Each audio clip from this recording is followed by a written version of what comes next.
People's opinions on Pele are quite divisive. I, for one, think he makes terrible lists, but that's just me. Some say he's the greatest of all time. Others say he's overrated and just played farmers. I'm not prepared to go into every detail about Pele's career and the person he is, but there are things that I think are worth talking about. Arguments that are brought up are the validity of his goal tally, that he never played for a European club, that he couldn't do it in today's game, and that Messi and Ronaldo are better. I'm sure I'm missing some other arguments, but those are the main ones I want to talk about. His goal tally is held in high regard, especially with Santos. Pele's record of official goals for one club and goals in official matches in general were recently surpassed by Messi and Ronaldo. However, the tally of 757 official goals plus the 526 friendly goals, adding to 1,283 goals, are often quite ridiculed. The friendly goal tally and some of the matches in Brazil are marked more so, and sometimes it comes with some humorous jokes, but there are people that actually just think Pele's crap because of these goals. Firstly, let's talk about the friendly goals. And yes, nowadays friendlies don't really mean anything because they're just used for preseason and just to prepare for the new season. Imagine if Lewandowski's goals in a 23-0 victory were counted in his goal tally. However, friendlies had more meaning back then. Whether it was the Santos team, Hungary's Honvéd, who had footballing greats at the time like Puskás, without these tours plus managers going to different countries,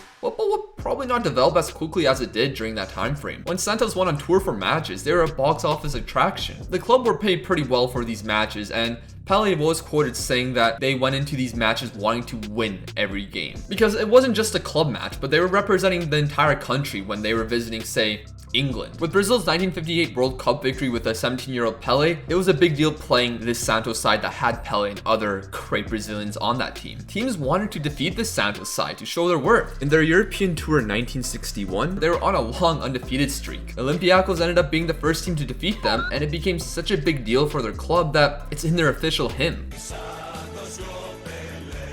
Now you can question the quality of opposition in a lot of these friendlies, right? Well, a lot of the goals scored in these friendlies and tours were against first division sides in Europe, South America, and Mexico, as well as international friendlies. You can look at all the matches he scored in, including 4 goals in a span of 7 days against Juventus, Roma, and Inter in 1961. Just a couple years later, that Inter side ended up winning the European Cup. Now you can make the argument that some of the matches he scored in were not really that competitive, even in some league matches. But it's not like teams nowadays don't have blowout victories multiple times in a season, or even Premier League games that ended 9-0 multiple times from a team that's still in the Premier League. Well, I'm sure the scorelines like that don't happen that much nowadays. At the time with Pele, I don't think it's as outrageous as some believe. By the way, if you're enjoying this video, I would appreciate if you gave it a like. It would help me out a lot. So he never played for a European club. Cool.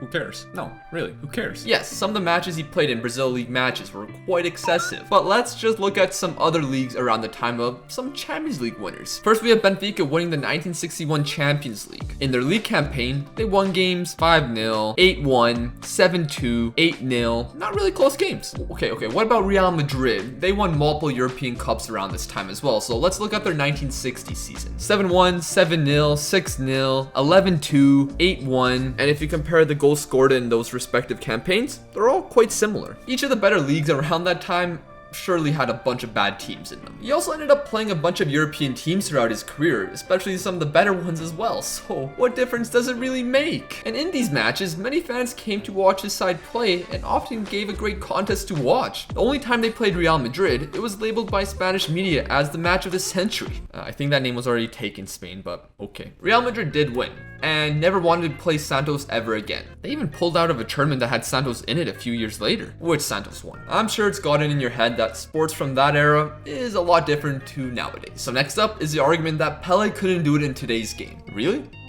No, really. A guy who was doing things like this. Things that no one has ever seen before and doing them at the highest level, like certain dribbles and techniques. All while playing with a ball that wasn't as nice to play with as the modern footballs, and all while getting tackled like crazy. Nowadays, we know that footballers play a lot. Some say way too much, and it's not gonna change anytime soon, unfortunately. One recent example of this was Pedri. He played 75 matches from September 12th, 2020 to the same day 1 year later, all while turning 19th 2 months after. Now let's look at Pele in the calendar year of 1959. He turned 19 in October of that year, so a pretty similar age to Pedri. He played a total of 103 matches in that year. People were saying Pedri was overworked, but Santos made Pele play matches nearly every second day at times. 100 matches for a 19-year-old euro. That's just absurd. It's surprising he didn't have more injuries throughout his entire career with all the workload he had. While the intensity back then isn't as high as nowadays where there's so much pressing needed, but athletes back then didn't have the sports science they do now. Pele was also considered one of, if not the best athlete of the 20th century. There were even tests done on him to, well, test out his athleticism. From a New York Times article in 1975, so Pele would have been around 34 at the time, it says that medical tests revealed that Pele's heart when he is training beats 56 to 58 times a minute. The heart of an average athlete in training beats 90 to 95 times. Of course, this was almost 50 years ago, so a lot has probably changed. Pele's aerobic capacity is such that he can repeat a great effort within 45 to 60 seconds. Apparently, he could also run 100 meters in 11 seconds and could jump 6 feet high. Nowadays, the jumping thing is probably not as impressive when you have guys like Cristiano Ronaldo jumping as high as he is. But again, he was 34 around this time, and Pele didn't have the sports science that Ronaldo does now. But